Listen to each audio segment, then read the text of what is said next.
tutanlar, bu fotoğrafları çekenler, bu fotoğrafları çektirenler, bir başarı vesikası, bir zafer vesikasıymış gibi yayınlayanlar asla ve asla insan değil.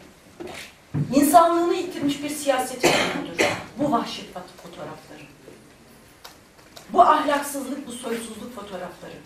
İnsanlığını yitirmiş bir siyasetin ürünüdür. Bu fotoğraflardan biz acı duyuyoruz belki. Biz öfke duyuyoruz daha fazla. Ama asla ve asla utanmıyoruz. Çünkü kadın meclisimizin, bütün kadın mücadelemizin de çok doğru bir biçimde dediği ve ifade ettiği gibi devlet zulme soyunduğunda, zalimler, kadın düşmanları zulme soyunduğunda biz kadınlar direnmiş giyiniriz.